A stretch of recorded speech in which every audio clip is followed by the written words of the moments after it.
Hello students, welcome back again. आज की इस क्लास में हम नया चैप्टर के बारे में पढ़ेंगे और नया चैप्टर जो होगा हमारा वो होगा magnetism and magnetic properties of materials. तो हमारे चैप्टर का नाम है मैग्नेटिज्म एंड मैग्नेटिक प्रॉपर्टी। इस पे बात करेंगे, मैग्नेटिक प्रॉपर्टीज ऑफ मटेरियल्स, ये हमारा चैप्टर होगा। अब इसमें देखो मैग्नेटिज्म और मैग्नेटिक प्रॉपर्टी के बारे में बात करेंगे। तो इसके बारे में बात करने से पहले हमें यह पता होना चाहिए कि मैग्नेट बना कैसे, आया कहां से। सबसे पहले इसकी हिस्ट्री क्या थी, कि हिस्ट्री में ये कहां से बना, किस तरीके से इसकी खोज हुई, कैसे हमें पता चला कि मैग्नेट नाम की कोई वस्तु होती है या कोई गुण होता है वस्तुओं का, इसके बारे में बात करेंगे। तो सबसे पहले हम मैग्नेट के बारे में बात करेंगे। अगर हिंदी में बोलूं तो चुंबक बोलते हैं, मैग्नेट को क्या बोलते हैं हम, चुंबक, MAGNET, ये होती है मैग्नेट। सबसे पहले देखो बात करते हैं, मैग्नेट की खोज है वो एशिया के मैग्नेशिया प्रांत में हुई। अब एशिया की बात आ रही है यहाँ पे, किसमें हुई, एशिया के मैग्नेशिया प्रांत में। अब ये एशिया का मैग्नेशिया प्रांत है कहां, जैसे सपोज करो आपने वर्ल्ड मैप तो देखा हुआ होगा। तो वर्ल्ड मैप में देखो हमारा यहाँ पे क्या होता है, हमारा इंडिया, यहाँ पे है हमारा प्यारा भारत इंडिया, ये इंडिया है वर्ल्ड मैप में। इंडिया के बाद में यहाँ पे इंडिया की शेप मैंने थोड़ी ढंग से नहीं बनाई, ढंग से बना देते हैं। ये देखो ये इंडिया है, इस तरीके से यहाँ पे चला जाएगा, आगे जाके ये ऐसे होके इस तरीके से हमारा प्यारा भारत इस तरीके से बनेगा। इंडिया के बाद में यहाँ पे है पाकिस्तान, पाकिस्तान के बाद में यहाँ पर एक कंट्री आता है, देखो ईरान, इराक सारे होते हैं, और यहाँ पे एक कंट्री आता है जिसको बोलते हैं टर्की, ये होता है टर्की, एक कंट्री है। अब ये टर्की एकमात्र ऐसा कंट्री है जो दो महाद्वीपों में पड़ता है, एशिया में भी आता है और यूरोप में भी आता है। तो टर्की का एक छोटा सा हिस्सा यहां पर भी है जो कब्जा किया हुआ हिस्सा है, कब्जाया हुआ हिस्सा है, मतलब एक आर्मेनिया कोई कंट्री है यहाँ पे, उस कंट्री से लड़ाई करके इन टर्की के जो लोग हैं उन्होंने यहां पर एक छोटा सा हिस्सा अपने कब्जे में ले लिया है। तो ये वाला जो टर्की है वो आता है किसमें, यूरोप में, ये वाला टर्की आता है यूरोप में, और ये वाला जो टर्की का छोटा सा एरिया है वो आता है एशिया में, इसलिए इसको बोलते हैं एशिया का मैग्नेशिया प्रांत। अब यहाँ पे चुंबक की जब खोज हुई तो एक स्टोरी सुनाता हूँ आपको, स्टोरी से आपको अच्छे तरीके से समझ में आएगा। देखो सबसे पहले क्या था, एक भेड़ चराने वाला गडेरिया था, वो पहाड़ों पर गया और भेड़ चरा रहा था। उसके पास में एक लकड़ी थी, एक स्टिक थी, उस स्टिक के नीचे कुछ लोहे का, मेटल से बना हुआ कुछ पदार्थ चिपका हुआ था जिससे वो रख के चल सके। तो ये एक स्टोरी है। तो वो जा रहा था वहां पे, कहाँ की बात है ये एशिया के मैग्नेशिया प्रांत की बात है। एशिया है जिसका माइनर एशिया था, एशिया को क्या बोलते थे, ये वाला जो हिस्सा था वो छोटा सा था, इसको बोला जाता था माइनर एशिया। इस माइनर एशिया में यहाँ पे एक छोटा सा प्रांत है मैग्नेशिया, जो कि आज के टाइम में इसका जो नाम है वो क्या हो गया है, मेनिसा। ये जो मैग्नेशिया था इसका नाम हो गया है मेनिसा, आज के टाइम में इसका नाम ये कर दिया है मेनिसा, उसको मेनिसा भी बोलते हैं। ये इस तरीके से मेनिसा हिंदी में लिखें तो इस तरीके से लिख सकते हैं, और इसको प्राचीन काल में बोला जाता है मैग्नेशिया। तो इस मैग्नेशिया प्रांत में, एशिया के माइनर एशिया के मैग्नेशिया प्रांत में जब वहां पे देखा गया तो वहां पे एक ऐसे एस्क की खोज हुई, एस्क, ओर्स, किसकी बात कर रहा हूं मैं, अयस्क की बात कर रहा हूं, ठीक है, अयस्क की खोज हुई। उस अयस्क में कुछ चुंबकीय पदार्थ, जैसे कुछ पदार्थों फेरस, कोबाल्ट, निकिल और एल्यूमिनियम, ये जो पदार्थ है, टंगस्टन, टंगस्टन को W से लिखते हैं, इसका सिंबल ये होता है टंगस्टन का। तो इन सब पदार्थों को अपनी ओर आकर्षित करने का गुण पाया गया। वहां पे एक एस्क की खोज हुई, एक ओर्स था जिसमें फेरस, कोबाल्ट, निकिल, टंगस्टन, ये सभी जो धातुएं थी, जो फेरोमैग्नेटिक मटेरियल्स था, क्योंकि अभी हमें प्रॉपर्टीज नहीं पता है इनकी, लेकिन हम मानते हैं कि ये फेरोमैग्नेटिक मटेरियल है, जिसको बोलते हैं लो चुंबकीय पदार्थ। लो चुंबकीय पदार्थों को अपनी ओर आकर्षित करने का गुण पाया गया, और अपनी ओर आकर्षित करने के इसी गुण को, इस एस्क के इसी गुण को कहा गया मैग्नेटिज्म, चुंबकत्व। हिंदी में बात करें तो क्या बोलेंगे, इसके गुण को क्या कहा गया, चुंबकत्व कहा गया, मैग्नेटिज्म बोल सकते हैं इसको, मैग्नेटिज्म। ये चुंबकत्व का गुण था इस एस्क का। अब ये एस्क कहां से मिला? जो सैफर्ड बॉय था गडरिया, वो उस लकड़ी को ऐसे कहीं पर पहाड़ पे पहाड़ पर जब भेड़ बकरियों को चरा रहा था तो वहां पे उसने लकड़ी रखी और वो वहां पे चिपक गई। चिपकने का मतलब उसको अपनी ओर आकर्षित करने का कुछ गुण पाया गया, तो वहां की जो मिट्टी है उस मिट्टी का सैंपल लिया गया, तो उस मिट्टी के सैंपल में कुछ एस्क ऐसे मिले जो इन पदार्थों को, फेरस, कोबाल्ट, निकिल, टंगस्टन, इन सभी पदार्थों को अपनी ओर आकर्षित करते हैं। तो बाद में उस एस्क को प्राकृतिक चुंबक मान लिया गया कि इसमें अपनी ओर आकर्षित करने का गुण पाया गया है, इसलिए इसे चुंबकत्व का गुण कहते हैं। तथा ये जो एस्क था, इस एस्क को कहा गया चुंबक, और ये चुंबक भी कौन सी मानी गई थी? प्राकृतिक चुंबक, नेचुरल मैग्नेट मानी गई थी। अब ये इस एस्क का नाम भी रखा गया, तो ये एस्क था वो मैग्नेशिया, एशिया के मैग्नेशिया प्रांत में मिला था, इसलिए इसी मैग्नेशिया इस प्रांत के नाम पर इसको नाम दे दिया गया मैग्नेटाइट। जो ये प्राकृतिक चुंबक भी बना, इस एस्क का नाम क्या पड़ा? मैग्नेटाइट नाम दे दिया। और इस मैग्नेटाइट जो प्राकृतिक चुंबक है, इसका फॉर्मूला होता है Fe3O4, ये मैग्नेटाइट का फॉर्मूला होता है। वैसे अगर बात करें लोहे का एक और एस्क होता है जिसका नाम है हेमेटाइट, और हेमेटाइट का जो फॉर्मूला होता है, हेमेटाइट की बात करें, हेमेटाइट को लिखते हैं हम Fe2O3 से लिखते हैं, ये हेमेटाइट होता है, और ये प्राकृतिक चुंबक होता है वो Fe3O4 मैग्नेटाइट होता है। तो ये था प्राकृतिक चुंबक। इस प्राकृतिक चुंबक की खोज होने के बाद में जब ये पता चला कि ये मैग्नेटाइट है, तो यहां से इसकी खोज हुई और इस चुंबक के चुंबकत्व के गुण के बारे में पता चला, जो कि फेरस, कोबाल्ट, निकिल, इन सब पदार्थों को अपनी ओर आकर्षित करता है। ये बात थी टर्की के, एशिया के मैग्नेशिया प्रांत और मैग्नेटाइट हो गया। फिर उसके बाद में इस चुंबक पर स्टडी करने के लिए कुछ चाइनीज आ गए, चाइनीज साइंटिस्ट थे, और चाइनीज साइंटिस्ट ने इस पर स्टडी करी, और चाइनीज साइंटिस्ट इसको बोलते थे लोड स्टोन। क्या बोला जाता था इसके द्वारा? लोड स्टोन बोलते थे। अब इस लोड स्टोन पर, मतलब कहने का मतलब ये जो एस्क था हेमेटाइट, इसी को लोड स्टोन बोलते थे, क्योंकि ये पत्थर जैसा होता है, चुंबक होती है वो पत्थर, एक स्लेटी कलर का सा पत्थर सा ही होता है, इसलिए लोड स्टोन बोलते थे चाइनीज। इन्होंने इस पे स्टडी करी, और स्टडी करके बाद में ये बताया कि इस लोड स्टोन को अगर स्वतंत्रता पूर्वक लटकाया जाए, इस लोड स्टोन को अगर हम स्वतंत्रता पूर्वक लटकाएं, तो ये हमेशा उत्तर दक्षिण दिशा में ठहरता है। इसको स्वतंत्रता पूर्वक लटकाने पर ये कौन सी दिशा में ठहरता है? उत्तर दक्षिण, जिसको हम बोल सकते हैं नॉर्थ और साउथ, नॉर्थ साउथ साइड इसमें क्या होता है? ये ठहरता है। मतलब इसको अगर मान लो सपोज करो ये एक लोड स्टोन है, इसको अगर हम स्वतंत्रता पूर्वक लटकाएं तो ये हमेशा उत्तर और दक्षिण डायरेक्शन में रहेगा।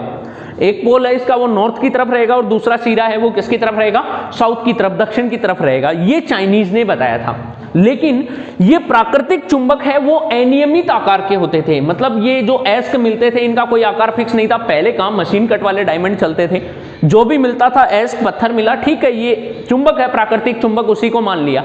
तो प्राकृतिक चुंबक की आकृति क्या होती? अनियमित प्रकार की आकृति होती थी। अब यहां से इतना पढ़ने के बाद में ये थी इसकी कुछ हिस्ट्री थी, इसके बारे में मैंने आपको बताया, नॉर्मल है।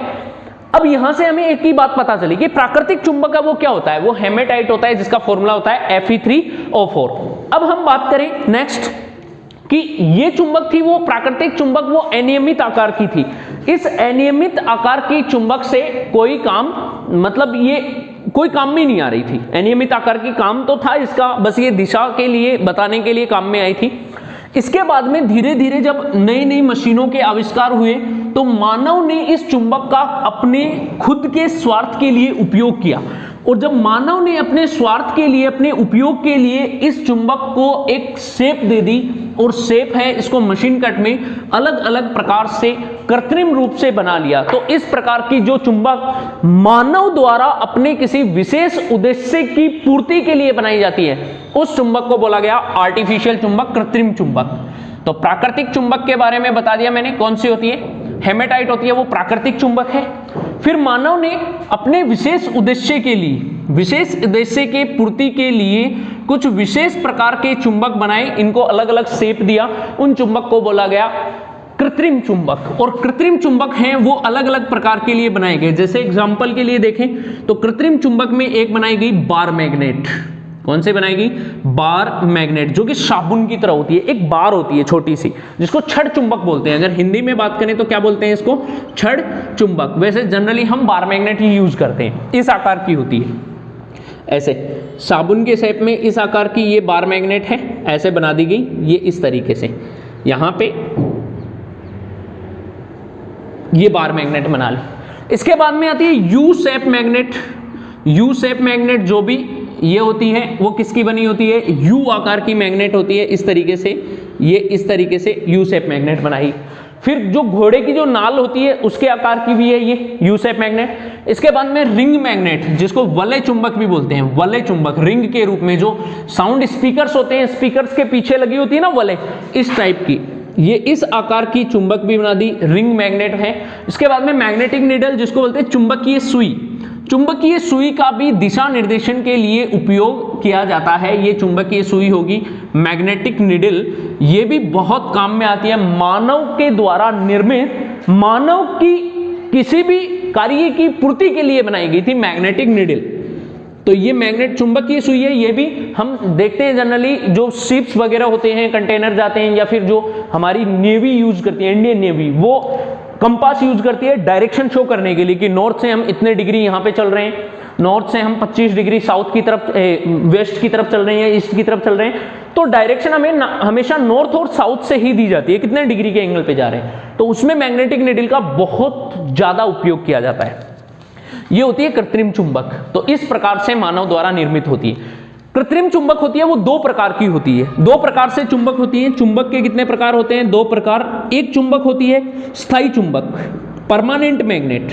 दो प्रकार में, एक आती है स्थायी चुंबक, परमानेंट मैग्नेट बोलते हैं, और दूसरी आती है वो होती है टेम्पररी मैग्नेट। टेम्पररी मैग्नेट मतलब अस्थायी चुंबक। सेकंड होती है वो अस्थायी चुंबक होती है, अस्थायी चुंबक। इस पे बात करें टेम्पररी मैग्नेट।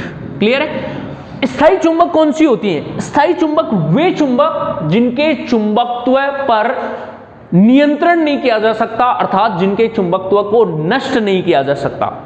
वे चुंबक जिनमें एक बार चुंबकीय गुण उत्पन्न होने के बाद में उस चुंबकीय गुण का कोई नियंत्रण नहीं है, उस पर कंट्रोल नहीं कर सकते और ना ही उसको नष्ट कर सकते, ऐसी चुंबक कहलाती है स्थायी चुंबक। ये चुंबक होती है वो कौन से पदार्थों की बनी होती है? स्थायी चुंबक होती है aluminium plus nickel plus cobalt, इनकी बनी होती है। इनके साथ साथ टंगस्टन की भी बनी होती है, स्टील, टंगस्टन, ये कुछ धातुएं आती है, तो इनकी बनी होती है स्थायी चुंबक। एक होता है एल्निको।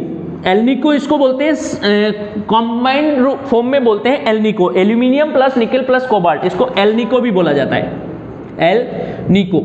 तो स्थायी चुंबक वो एल्निको की बनी होती है, जिनके चुंबकत्व को नष्ट नहीं कर सकते और मानव द्वारा नियंत्रित भी नहीं किया जाता, स्थायी चुंबक होती है। इनके अलावा ये टाइकोनल की भी बनी होती है, टाइकोनल इसकी भी बनी होती है, ये इस तरीके से होती है। ठीक है, ये स्थायी चुंबक में आती है। फिर बात करें अस्थायी चुंबक, जिसको बोलते हैं टेम्पररी मैग्नेट। तो अस्थायी चुंबक कौन सी होती है? वे चुंबक जिनके चुंबकत्व को आसानी से नष्ट किया जा सकता है, अर्थात नियंत्रित किया जा सकता है, वो चुंबक होती है अस्थायी चुंबक। जिनका जो चुंबकत्व का गुण है, चुंबकत्व का गुण आसानी से नियंत्रित किया जा सके, आसानी से नियंत्रित हो, नियंत्रण में आ जाए, आसानी से नियंत्रण में हो और इनको नष्ट भी कर सकते हैं, ये होती है अस्थायी चुंबक। किसकी बनी होती है? ये नरम लोहे या नरम स्टील की बनी होती है। किसकी बनी होती है? या तो नरम लोहा होगा या फिर इसमें बात करें हम नरम स्टील, इनकी भी बनी होती है। फिर इनके साथ साथ अस्थायी चुंबक है। जनरली हमारे जो डेली लाइफ में जो अगर चुंबक का उपयोग होता है तो हम अस्थायी चुंबक का ही उपयोग करते हैं, परमानेंट मैग्नेट का उपयोग नहीं करते, क्योंकि इसके चुंबकत्व के गुण को नष्ट नहीं कर सकते, जबकि इसको हम नियंत्रित कर सकते हैं। अस्थायी चुंबक है, इसको नियंत्रण करना बहुत आसान होता है, इसलिए डेली लाइफ के जो भी इलेक्ट्रॉनिक उपकरण आते हैं उसमें जो चुंबक लगी होती है वो अस्थायी चुंबक नरम लोहे या नरम स्टील की बनी होती है। इनके अलावा एक जो नरम ये अस्थायी चुंबक है वो एक धातु होती है म्यू मेटल, उसकी भी बनी होती है। बात करते हैं हम म्यू मेटल की, तो यहां पे लिखता हूं ये किसकी बनी होती है? Mu metal. अब ये जो म्यू मेटल होती है वो क्या होती है? ये म्यू मेटल है वो निकिल आयरन का मिक्स्ड है, जिसको बोल सकते हैं हम इसका मिश्रण है। एस्क बनते हैं वो किससे मिलकर बने हैं? निकिल आयरन, जिसके अंदर क्रोमियम भी मिक्स होता है इस म्यू मेटल में, और ये सॉफ्ट होती है, बहुत ज्यादा नरम होती है म्यू मेटल। तो इसमें क्या क्या होता है? एक तो होता है निकिल होता है, इसके साथ साथ क्या होता है? इसमें आयरन होता है। तो निकिल होता है वो होता है 77%, और इसके बाद में आयरन होगा वो होता है 16%। तो बाकी और क्या मिला होता है? इसमें कॉपर भी मिला होता है। इस म्यू मेटल में कॉपर होता है वो 2% होता है, और क्रोमियम होता है वो भी 5% के समथिंग होता है। इस तरीके से ये म्यू मेटल बनी होती है, जो कि अस्थायी चुंबक का काम करती है। तो अस्थायी चुंबक इस तरीके से होंगी। अब हम इस अस्थायी चुंबक में ही देखते हैं कि ये जो अस्थायी चुंबक बनी हुई है, इस अस्थायी चुंबक में ये विभिन्न धातुएं मिक्स करी जाती है, जिसके कारण इनके चुंबकत्व पर हम नियंत्रण कर सकें। ठीक है, क्लियर है। अब अस्थायी चुंबक में यहां पे देखो एक गुण आता है कि चुंबक का चुंबकत्व नष्ट करना, इसमें नियंत्रण करना या नष्ट करना। तो चुंबकत्व के गुण को नष्ट करना कहलाता है विचुंबकन, डीमैग्नेटाइजेशन। चुंबक के चुंबकत्व को नष्ट करना क्या कहलाता है? विचुंबकन। इसको बोलते हैं डीमैग्नेटाइजेशन, मैग्नेटाइजेशन।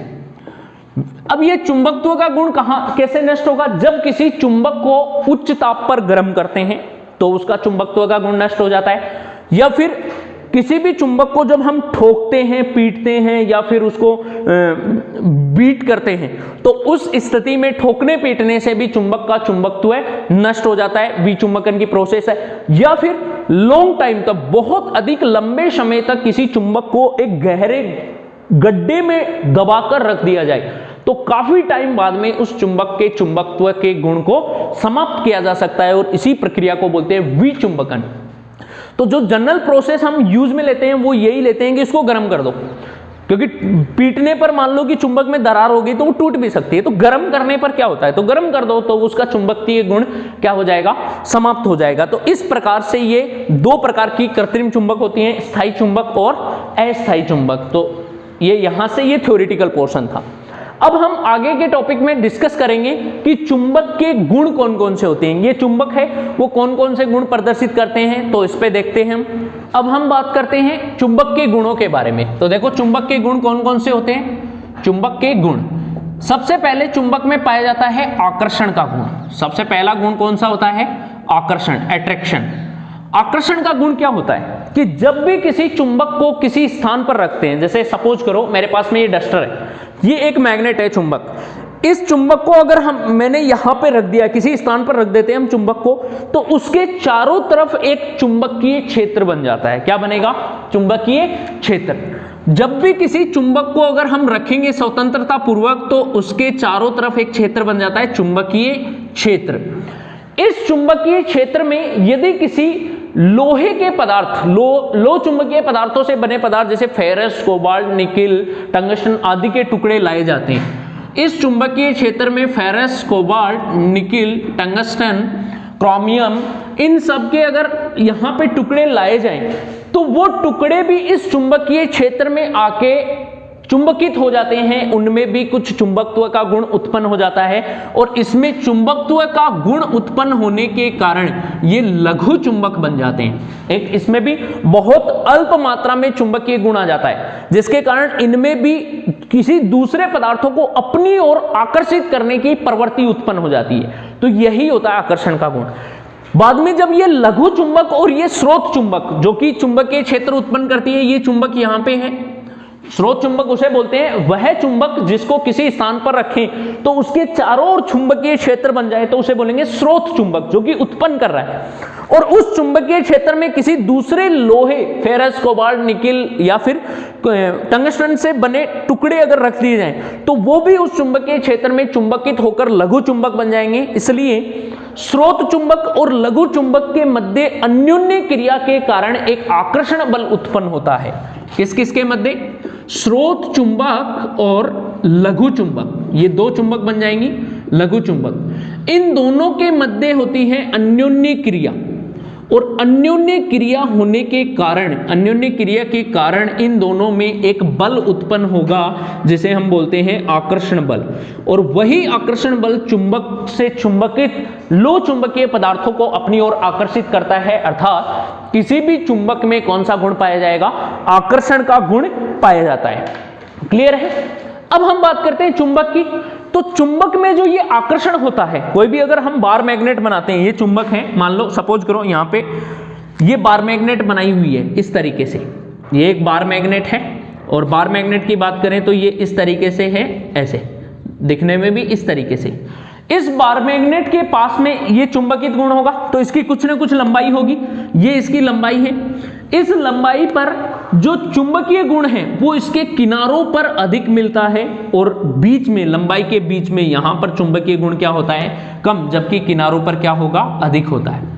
तो किसी भी चुंबक में जो चुंबकत्व आकर्षण का गुण पाया जाता है, चुंबकत्व का गुण, वो उसके किनारों पर अधिक होता है और उसकी लंबाई के बीच वाले हिस्से में कम होता है, किनारों की अपेक्षा करते कम होता है।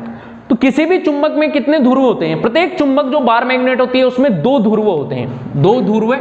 और 2 ध्रुव कौन कौन से होते हैं? एक होता है दक्षिण ध्रुव जिसको बोलते हैं साउथ पोल, दक्षिण ध्रुव, साउथ पोल को एस से रिप्रेजेंट करते हैं। और दूसरा होता है उत्तरी ध्रुव जिसको बोलते हैं नॉर्थ पोल, और इस नॉर्थ पोल को हम किससे रिप्रेजेंट करते हैं? कैपिटल एन से। तो पहला गुण था आकर्षण का गुण।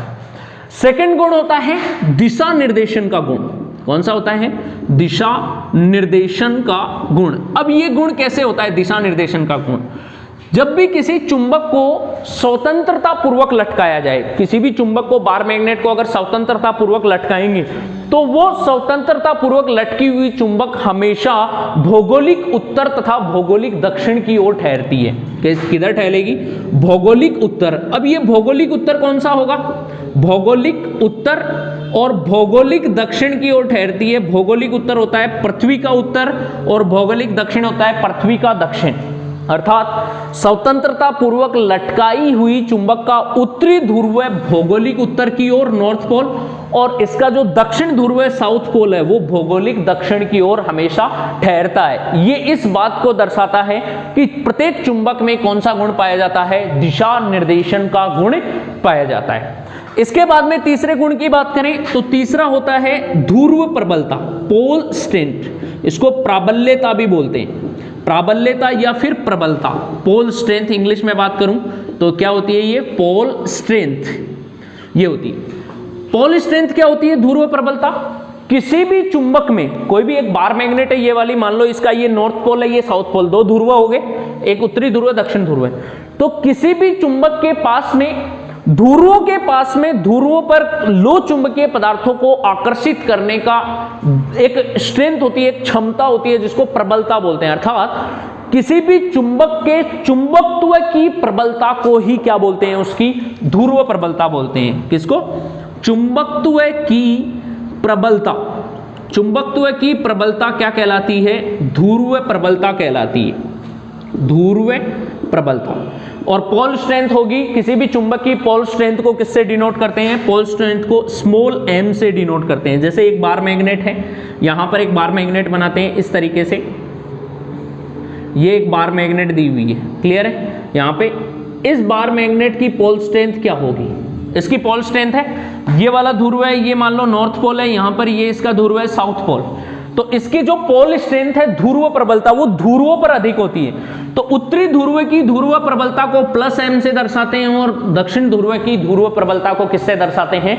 माइनस m से दर्शाते हैं। ध्यान देना, किसी भी चुंबक में जो ध्रुव होते हैं, उत्तरी ध्रुव और दक्षिण ध्रुव, वो उस चुंबक के किनारों पर न होकर, यहां पे किनारों पर न होकर, किनारों से हल्के से अंदर की तरफ होते हैं। इसमें भी थोड़ा माइनस अंदर की तरफ और उसमें भी थोड़ा अंदर की तरफ। तो जो भी ध्रुव होते हैं, उत्तरी ध्रुव और दक्षिण ध्रुव, वो किनारों पर न होकर चुंबक के थोड़े से अंदर होते हैं। और उत्तरी ध्रुव की ध्रुव प्रबलता, अगर हम बात करें उत्तरी ध्रुव नॉर्थ पोल, तो उत्तरी ध्रुव की ध्रुव प्रबलता इसको हम किससे दर्शाते हैं? प्लस m से, क्योंकि उत्तरी ध्रुव होता है वो पॉजिटिव होता है।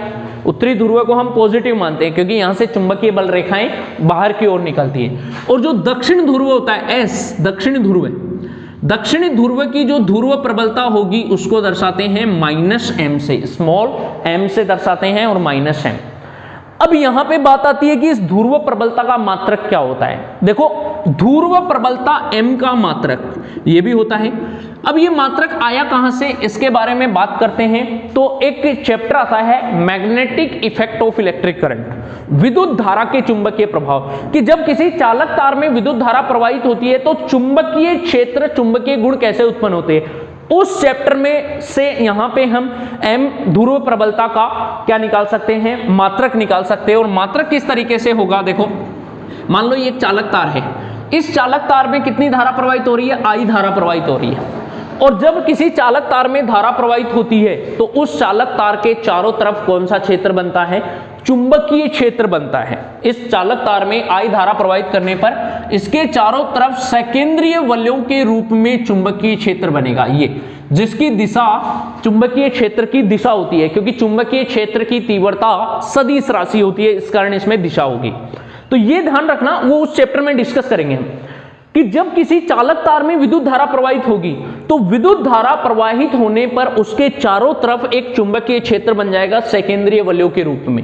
ये चुंबकीय क्षेत्र, इसकी दिशा है वो दाहिने हाथ के अंगूठे के नियम से दी जाती है। देखो मेरा राइट हैंड क्या है, मेरा राइट हैंड यही है। तो दाहिने हाथ के अंगूठे का नियम क्या कहता है कि अंगूठे को धारा की दिशा में रखें तो अंगूठे के लंबवत जो उंगलियां हैं उनके जो मुड़ने की दिशा है वो किसकी दिशा को बताएगी, चुंबकीय क्षेत्र की दिशा को बताएगी। जैसे ये वायर है, इसकी दिशा ऊपर है धारा की दिशा, तो अंगूठे को धारा की दिशा में रखो। अब देखो यदि बिंदु इस वायर के उस साइड है, राइट साइड, तो राइट साइड उंगलियां किधर घूम रही है, अंदर की तरफ, तो अंदर की तरफ घूम रही है, तो यहां पर जो चुंबकीय क्षेत्र की दिशा है वो किधर होगी, अंदर की तरफ होगी। और अंदर की तरफ चुंबकीय क्षेत्र को किससे दर्शाते हैं, क्रॉस से।